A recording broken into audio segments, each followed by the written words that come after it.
Let me guess. You can understand English speakers perfectly well when they talk at this speed. However, when it's harder to understand them, let me help. Good morning, good afternoon, and good evening.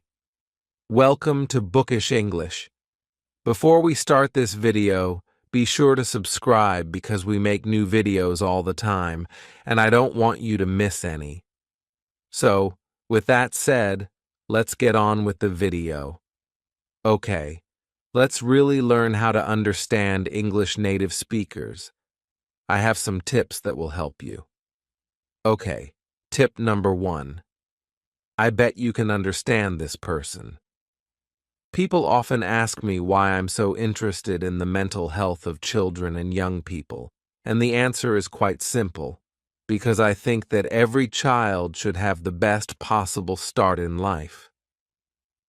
And I'm pretty sure you will find it much harder to understand this person. I know other girls in relationships let these things slide, and, let their boyfriends text every Tom, Dick, and Harry. Let's try another example. Can you understand this person? The goal, the objective of economic policy should be collective well-being. How happy and healthy a population is, not just how wealthy a population is. I'm just guessing, but I think you can understand that person pretty well. But what about this person? That thing, I've not been able to sit back and enjoy it, because you're always on the move to the next thing, and on the move, the next thing. I think that's why, during lockdown, I really struggled as well, because it was like, on to the next thing, and there is no next thing now because we're all in COVID. Much harder? Let's figure out why. I gave you 4 examples there. 2 of them were quite easy to understand, and 2 of them were more of a challenge. Okay, so the 2 examples that were easier to understand, they were talking in a public setting. They had something that was prepared. They had a script or a speech written, and they were presenting to a large group of people. The other 2 examples featured much younger speakers using a dialect that maybe you are not familiar with. They were speaking in a setting where nothing was planned, nothing was prepared, and they were just talking to 1, maybe 2 people in quite an intimate setting. So, my first tip is, diversify your listening practice. Stop watching TED Talks. Stop watching members of the royal family. TED Talks are great. I love TED Talks, but they are presenting. They have written a script. They have planned and practiced what they are going to say, and they want a large group of people to be able to understand them. So, of course, you'll be able to understand them. That's their main goal. So, when you are doing English listening practice, make it your mission to find things that are unscripted. Reality shows, podcasts, chat shows. Diversify the listening practice, because then your ear is like a muscle. Your ear will become so flexible, so adaptable. Your ear will be ready to listen to any voice, any dialect. So, when you talk to someone, it's like you've done the hard work. This conversation is easy. I can understand you. Moving on to my next tip. Keep watching for an in-depth analysis of the sounds that make English speakers so hard to understand. My next tip involves a strategy that humans have been using since the dawn of time to understand each other, and that is talking to another human being. So, I want to recommend a resource that I myself have used for the last 3.5 years. Without a doubt, one of the best and most effective ways to improve your English listening quickly is by actually speaking to an English native. It's authentic, it's real, and it works. So, as most of you know, I teach and learn practicalities here because I truly think that this is the main reason why understanding fast English is so hard, and it's all because of linking. It's because of those annoying linking sounds that everybody does. So, let me talk you through some of the most common linking sounds and how to understand them. I believe that the best way to understand something is to be able to do it yourself. So, learn these linking sounds like you are going to do them. Try to make them with your own mouth. Try to actually do them, because if you understand the mechanics of how you make the linking sounds, it will sound a lot less alien when you hear someone else doing those linking sounds. Okay, so let's look at this sentence here. I actually saw a dog in his window on Tuesday. I actually saw a dog in his window on Tuesday. Now, can you see how that could be quite confusing if I say that really quickly? I actually saw a dog on his window on Tuesday. It's crazy talk, crazy talk. And it's because it's like I'm saying one big word. There are no gaps in the middle. It's just one long word. So, let's talk through the linking sounds. So the first one we've got is I actually. Now no one says I actually. They don't put a gap in the middle. What we do, definitely in a lot of accents in the UK, definitely in standard English. Most of these links are based on standard English, but a lot of them are international. Lots of different dialects use these linking sounds. So, when you've got I actually, how are we going to link that? What we're going to put in the middle is we're going to put a Y sound. So it becomes I actually. Why do we say why? Let me tell you. So this is a vowel-to-vowel link. Okay, so we've got an I, and then we've got an ah. I-ah. All right? So there's two vowel sounds, so we have to create a link because they don't really link together without putting something in there. I ends wide. Because when we do I, it's like we're ending on a smile. And this is the same for A and E. So, when you've got this wide vowel, smiley vowel, let's call them smiley vowels. Then to get to the next word, if it starts with a vowel, you have to put a y, because it's easy to. Because our mouth is already wide, and when we do y, it's a wide sound as well. I smile, y. Actually, y, and you just release it. I actually, like that. Okay, moving on to the next linking sound in this sentence. I actually saw a dog. Hold on a second. I definitely just did an R sound. I actually saw a dog. I can't see an R there. Can you? Am I? I can't see an R, but I said an R. And that is because we have a feature called an intrusive R. Now, if you are only concerned with understanding American speakers, don't worry about the intrusive R. But if you want to understand a lot of people from Britain, you need to understand what the intrusive R is. So, the intrusive R is when we insert an R to link to the next word, even though there's not an R written there. We just put one in. And this can be extremely confusing when you're listening to fast English because you've definitely heard an R. Hold on, there was an R there. What's going on? But there isn't. We've just put one in to help with linking. So let's look at the example. I actually saw a.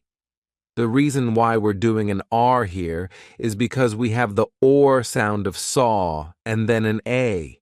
We have another open vowel sound, saw a. So, if we didn't have the linking R, the intrusive R, it would sound odd. It would sound like, I actually saw a. We would have to put a gap in there, but we don't like putting gaps in when we speak. It's annoying. So, actually, saw feels like it should rhyme with door, right? It's the same sound. Saw, door. Look at the word door. There's an R on the end. Okay, so actually, this sound feels like it ends in an R. The word saw kind of sounds like it ends in an R, and that is why we are using the R sound. In a lot of UK dialects, if you have a word that could end in an R, it sounds the same as a word that ends in an R followed by a vowel. We're probably going to put an intrusive R in there. For example, my name is Laura. Laura. It ends on a schwa, but what other words end in a schwa in English? We have mother, father, water, better. Oh, look, R, R, R, R, R. So that schwa sound sometimes is spelled like So if I have to link my name to something else that's a vowel, I have to put an R in there. So I say, Laura is. Laura is great. So push yourself. Try to do the intrusive R. Try to make that sound. Get familiar with it. Get comfortable with it. Learn how it works. Imagine you are an actor, learning an accent for a role or something. And if you can do it, you will definitely understand it when you hear it. So now we have this. I actually saw a dog. In. Now the next link is a little bit easier because we have a hard consonant, dog, and then a vowel. When you've got that hard consonant followed by a vowel, just push the two together like it's one word. So instead of saying dog in, you're going to say dog in. So it's like the second part of that sound is gin. You've put the G in front of the next word. It's one sound. I actually saw a dog in. Now, the next linking sound is kind of UK specific as well because a lot of the time in the UK, we will drop our H's. You will hear this in parts of London, places like Liverpool, Birmingham. Sometimes, we just don't like the H. So, for example, here, instead of saying in his, we're probably going to say in is, in is, in is. We've taken away that H completely, and we've made it into one word. I actually saw a dog in his. We just smush everything together. Everything's just connected. I actually saw a dog in his window on Tuesday. Didn't stop once. So, how can you practice this? How can you learn how to do this? I have one very simple technique for you. I want you to say a sentence like a song. When you listen to singers, everything is connected. Everything goes like this. It doesn't stop. It just goes like this. There are no gaps in there. So, if we sang this sentence, I actually saw a dog in his window on Tuesday. It doesn't have to be a tune or anything. It can be straight. I actually saw a dog in his window on Tuesday. Make it one continuous sound. Don't stop the sound. So, practice speaking in songs. So, read a book, but sing it. That's my best advice for you. Sing. Connect things together. You've got to become best friends with linking sounds if you want to understand fast English. Okay, moving on to my next tip. If you want to understand fast-spoken English, especially with speakers from the UK, you have to be prepared for the schwa. Okay, the schwa is everywhere. It's the most common vowel sound in British English. It happens all the time, and if you're listening to someone speaking, it might just sound like you're hearing the same sound over and over again, and it can be very hard to differentiate. Okay, so that was a schwa, but it's an O. That was a schwa, but it's an A. That's all over the place. Okay, so if you are not familiar, a schwa sounds like this. Uh, uh, uh, uh. It's not a very cheery sound. It's not very happy. It's pretty miserable. Staying alive, staying alive. It's just neutral. Nothing happens with the mouth. Nothing happens with the tongue. In a standard English dialect, this sentence would sound a little something like this. I was a doctor for 2 years, a teacher for 4 years, and then an administrator because I love change. Did you hear that all the way through? And a schwa doesn't have to be one letter. A schwa isn't always an A or an E. It's very hard to spot because they just happen all the time. So, for example, in a word like doctor, teacher, these or ending words, that will be a schwa. So, doctor, teacher, administrator, that will be a schwa. Also, the word for, a lot of the time, we don't complete that sound. We just go fa. A doctor for 2 years, a teacher for 7 years. We're not even completing the word. We're just saying fa. Also, the word was can become was. Was. W-use. I was a doctor. I was a doctor for 2 years. I was a doctor for 2 years, a teacher for 7 years, and an administrator. An administrator. The schwa just takes over. So you have to be prepared to hear it, and you have to know when to do it and how to do it. So do some research, practice. Become, like I said, like an actor who's learning an accent. Become fascinated by the sounds. If you are not interested in the sounds that English speakers are making, you'll never understand them when they speak quickly because you're not curious about the sounds. Okay, moving on to my next tip. So, my next piece of advice for you is stop listening for sentences. Stop waiting for the sentence to have a nice end. Stop waiting for the thought to be completed. We don't speak in sentences. Listen to your own native language, or listen to how you speak with people. It's very rare that we have clean sentences that have a lovely beginning, middle, and an end. It's not the same as writing. We get distracted. We say the start of a sentence, and then we forget, and then we say something else. So, if you have a target dialect that you are trying to understand, let's say you really want to understand, Irish English. You're moving to Dublin, and you want to understand the Irish dialect, and you want to know how to understand fast Irish speakers, then learn what their hesitation sound is. Because some people go,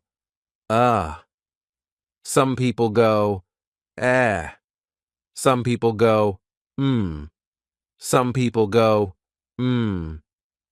Figure out what that sound is, because you don't want the hesitation sound to confuse you, and try to follow physical cues. If you can, pay attention to the person's face and their gestures. Try to follow their thoughts. Don't just listen to the words they are saying, because most of our communication comes from nonverbal communication. So, if I'm talking to you, but I stop, and maybe I move on to this thought, you can tell that I stopped this thought and moved on to this thought, just by paying attention to my features. So, if you watch podcasts, that's really great. You know, a lot of podcasts, they have videos now, so you can watch the person who is speaking and try to follow their train of thought, because we never talk in sentences. It's very rare. So, this is another reason why I don't want you to watch anything scripted, because when it's scripted, beginning, middle, end, beginning, middle, end. But that's not how we speak in everyday life. Okay, moving on. Sometimes it's not that your English listening is really bad, it's that the person you are listening to is using new words that you've not heard before, or they are taking words that you think you know, but they've changed it. So let's talk about contractions, because we love contractions. English native speakers do it all the time, and I think these might be some of the things that confuse you. So, for example, the one that everyone knows, gonna. Okay, instead of going to, we say gonna. I'm gonna love this film tonight. I really think I'm gonna love it. What about wanna? Instead of want to, we say wanna. I don't want to go. I don't want to go. This one you might not know, tryna, instead of trying to. I'm trying to find my keys. What about gimme? Gimme. Give me that. Hey, gimme that. Dunno instead of don't know. I don't know. I don't know. Is not becomes ain't. Ain't. I ain't going. This one you might not know. Lemme instead of let me. Lemme. Lemme see. Hey, lemme see. In it instead of isn't it. It's like a clarification that we use a lot in the UK. So, it's Tuesday in it? Kinda, instead of kind of. Again, we're turning that of into a schwa. So it's not kind of, it's kinda. I'm kinda hungry. And dia, instead of do you. People say, do you want that? Do you want to go to the cinema? Do I want to go to the cinema? Do I want to go to the cinema? You've got to learn these contractions. You've got to be familiar with them because they happen a lot. And I don't want that to confuse you when people are talking in fast English. So, in conclusion, if you want to understand fast English from native speakers, you need to learn the sounds that they are making. If possible, you should be able to do their accent. You should be able to mimic their linking sounds. You should know what a schwa is. You should be able to recognize what a schwa is. You should know the difference between dad and dead. You should know the difference in those vowel sounds. So, you've got to become fascinated by sounds, consonants, and vowels. Get involved. Do your research, and you will notice a huge difference, I promise you. Thank you so much for watching. If you enjoyed this video, please give it a like.